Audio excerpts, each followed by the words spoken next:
मैं doctor Ramesh Chandra Sharma government girls college Kotputli से बोल रहा हूँ।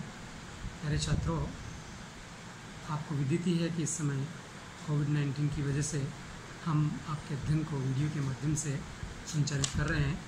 आज हम प्लेटो के राजनीतिक विचारों के संदर्भ में चर्चा करेंगे। प्लेटो की 3 पुस्तकें हैं, रिपब्लिक, स्टेट्समैन्स और लॉज में राजनीतिक सिद्धांतों का उसने प्रतिपादन किया है। प्लेटो के राजनीतिक सिद्धांतों का उदय अगर हम देखना चाहें तो सुकरात के विचार से आरंभ होता है। सुकरात को जो जहर दिया जाता है, एनिटस जो वहाँ के सदस्यों की परिषद के सदस्य होते हैं, उनके द्वारा उन्हें मृत्युदंड दिया जाता है। तो उस मृत्युदंड के परिणाम स्वरूप सुकरात पर प्रभाव पड़ता है कि और सुकरात चिंतन करते हैं कि ये न्याय नहीं, अन्याय है। तो फिर न्याय क्या होना चाहिए, न्याय क्या है और ये अन्याय हुआ तो क्यों हुआ। इस आधार पर प्लेटो के चिंतन का निर्माण होता है और प्लेटो इस घटना से इतना द्रवित होता है कि सारा जीवन उसका चिंतन की ओर अग्रसर हो जाता है। प्लेटो के जो विचार हैं वो मूलतः न्याय के विचार हैं और न्याय के विचारों का वो जो आरंभ करता है वो ये कहता है कि न्याय क्या नहीं है। ये नहीं कहता कि न्याय क्या है, वो कहता है न्याय क्या नहीं है। अर्थात तत्कालीन समय में जो न्याय की प्रचलित 3 अवधारणाएं थी उनका प्लेटो खंडन करता है और अपने न्याय के विचारों को प्रतिपादित करता है। और इसीलिए रिपब्लिक का आरंभ और अंत दोनों न्याय से होता है और प्लेटो न्याय के लिए अपने संपूर्ण जीवन में संघर्ष करता रहता है और एक सिद्धांत प्रतिपादित करता है जो एक सिस्टमेटिक ढंग से अपने विचारों को प्रतिपादित करने के कारण राजनीतिक चिंतक, जिसे हम कह सकते हैं राजनीतिक दार्शनिक हम कह सकते हैं, प्लेटो आरंभ होता है यूनान से। और पश्चिम के विचारकों में तीनों की श्रृंखला, प्लेटो, अरस्तु और सुकरात, ये तीनों एक दूसरे के मध्य चिंतन की बात करते हैं और इन तीनों का चिंतन एक दूसरे से प्रभावित होता है। उन्हीं चिंतन के दृष्टिकोण में अगर हम देखें तो प्लेटो के परंपरावादी चिंतन की हम बात करेंगे। जब परंपरावादी चिंतक न्याय की परिभाषा जो देते हैं उसके प्रवक्ता सिफिलस हैं और सिफिलस कहते हैं सत्य बोलना और ऋणों को चुका देना ही न्याय है। प्लेटो इसका खंडन करता है कि ये न्याय नहीं है। किसी परिस्थिति में सत्य बोलना, मान लीजिए आपके देश की सेनाएं हैं, सेना का नागरिक है, उससे दूसरे देश का व्यक्ति पूछता है और वो सत्य बता देता है तो ये राष्ट्रद्रोह का कार्य होगा। सत्य बोलना ये न्याय नहीं होकर के अन्याय हो जाएगा। इसी प्रकार से ऋणों को चुका देना, अगर आप किसी से ऋण लेते हैं उसको चुका देते हैं तो ये तो आदान प्रदान होगा। ये तो वस्तु जो ली है वो आपने लौटाई है, ये न्याय नहीं किया है आपने, तो ये एक व्यापारिक जो समझौता है उसकी पालना की है। इसलिए प्लेटो कहता है कि हर परिस्थिति में सत्य बोलना और ऋण चुका देना न्याय नहीं है। जैसे मान लीजिए कोई सैनिक है, आपके यहाँ बैरिंग्स में बंदूक रख करके चला जाता है और आने के बाद वो किसी परिस्थिति से मस्तिष्क रूप से विचलित हो जाता है और विभ्रमित हो जाता है और फिर वो कहता है कि मुझे मेरी बंदूक लौटा दो। तो ऐसी स्थिति में उसे बंदूक लौटा देना दूसरे लोगों की मृत्यु का कारण होगा, हिंसा का कारण होगा। उसे उस समय लौटा देना न्याय नहीं, अन्याय हो जाएगा। इसलिए प्लेटो इसका खंडन करते हुए कहते हैं कि हर परिस्थिति में सत्य बोलना न्याय नहीं हो सकता और उसी प्रकार से हर लिया गया ऋण लौटा देना भी पूर्णतः न्याय नहीं है। ये एक नैतिकता है कि जो वस्तु ली है उसे लौटाया जाए। दूसरी ओर सिफिलिस के बाद उसका जो पोलीमार्क है वो कहता है, सिफिलिस के बाद पोलीमार्क की उसी परिभाषा को आगे बढ़ाता वो कहता है कि प्रत्येक व्यक्ति को वह देना चाहिए जो उसके लिए उचित है। अब उचित की यहाँ परिभाषा अगर हम करें तो उचित क्या है, अर्थात मित्र के प्रति मित्रता और शत्रु के प्रति शत्रुता, ये न्याय है।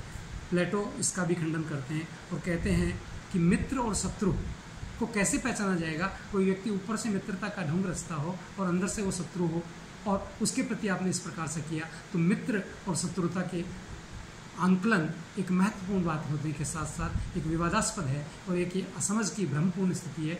इसलिए मित्र के प्रति मित्रता और शत्रु के प्रति शत्रुता करना न्याय नहीं है। दूसरी ओर शत्रु के प्रति भी अगर आप न्याय करते हैं तो उसको और पदतर स्थिति में ले जाता है, उसका विकास रुक जाता है और ये न्याय नहीं, अन्याय है। क्योंकि न्याय तो सबके प्रति समान व्यवहार है, न्याय में तो शाश्वतता है, न्याय में तो आत्मा का गुण निहित है, न्याय में तो समाज का विकास निहित है। इसलिए न्याय जो है मन की प्रकृति और आत्मा का अंतः केंद्र बिंदु है। इसलिए प्लेटो इस न्याय की परिभाषा का भी खंडन करते हैं और कहते हैं कि ये जो न्याय की परिभाषा है ये व्यापारिक परिभाषा है, ये परिभाषा बाह्य परिभाषा है, ये परिभाषा आंतरिक परिभाषा नहीं है। इसलिए परंपरागत न्याय की इस परिभाषा को स्वीकार नहीं किया जा सकता। और परंपरागत सिद्धांत का वो खंडन करते हैं। और दूसरी ओर उग्रवादी सिद्धांत की जब बात आती है तो दूसरी विचारधारा के प्रवक्ता थ्रेसी मार्क्स हैं, वो कहते हैं कि शक्तिशाली का हित न्याय है, और शक्तिशाली का हित न्याय है तो संपूर्ण देश में अगर कोई शक्तिशाली है तो वो शासक है, इसलिए शासक के हित में काम करना न्याय होगा और अपने हित में काम करना अन्याय होगा। तो हर व्यक्ति अपने हित में काम करता है तो अन्याय है, तो अन्यायी न्यायी से श्रेष्ठ है। ये कैसे संभव है? प्लेटो इसका भी खंडन करते हैं और कहते हैं कि न्याय का कार्य शक्तिशाली का हित चिंतन करना नहीं, न्याय का कार्य तो सबके प्रति समान व्यवहार करना और सत्य के अनुरूप उसको परिभाषित और परिघटित करना है। न्याय किसी एक व्यक्ति का पक्ष लेना नहीं है। इसलिए न्याय में शक्तिशाली का हित निहित नहीं है। न्याय तो शक्तिशाली हो चाहे कमज़ोर हो, सबके प्रति समान व्यवहार की दृष्टि रखता है। इसलिए शक्तिशाली का हित चिंतन न्याय नहीं होगा। और यही कारण है कि प्लेटो के चिंतन में इसका भी खंडन करते हुए वो कहता है कि न्याय शक्तिशाली का हित चिंतन नहीं है, न्याय सभी का हित करना है। और प्लेटो कहता है कि शासन का उद्देश्य जन कल्याण करना होता है, अपने निस्वार्थों की पूर्ति करना नहीं होता है। इसी प्रकार से ज्ञानी व्यक्ति वही है जो अपनी सीमाओं को जानता है, और सीमाओं के साथ साथ वह व्यक्ति जो है अपनी होड़ नहीं करके, प्रतिस्पर्धा नहीं करके अपने कर्तव्यों की इतिश्री करता है, अपने कर्तव्यों का निर्वाह करता है, वह न्याय है। इसलिए यहाँ थ्रेसीमेक्स की विचारधारा का भी खंडन करते हुए प्लेटो दिखाई देते हैं और कहते हैं कि थ्रेसीमेक्स की विचारधारा भी न्याय की पूर्ण परिभाषा को परिभाषित नहीं करती, न न्याय के सिद्धांतों पर तार्किक दृष्टि से खड़ी उतरती है, इसलिए इसको भी न्याय नहीं माना जा सकता। तीसरी ओर न्याय की जो विचारधारा उस समय प्रचलित थी, उसके प्रवक्ता ग्लाउकन है, जिसे यथार्थवादी परिभाषा, यथार्थवादी न्याय की अवधारणा कहते हैं। वो ये कहते हैं कि न्याय तो भय का शिशु है, न्याय तो कृत्रिम वस्तु है, अर्थात न्याय व्यक्ति भय से, डर के कारण न्याय करता है। और जब व्यक्ति संसार में जब न्याय नहीं होता है तो न्याय की प्राप्ति के लिए दुर्बल व्यक्ति सबल से बचने के लिए न्याय की बात करते हैं, तो न्याय कानूनों का स्रोत बन जाता है, कानून एक संहिता बन जाती है और संहिता से न्याय होता है। तो इसका मतलब न्याय भय के कारण हुआ, न्याय कमज़ोर के हित के लिए हुआ, ऐसा नहीं।